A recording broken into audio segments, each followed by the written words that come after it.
There are things only people who board cats understand. One cat arrives angry, one cat arrives confident, one hides for 3 days, and one starts acting like she owns the facility.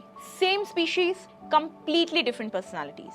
And that's what most people don't understand. Cats are not the category, they are individuals. Every cat has different fears, different routine, different comfort level. Stop comparing your cat to other cats. Start understanding the cat in front of you.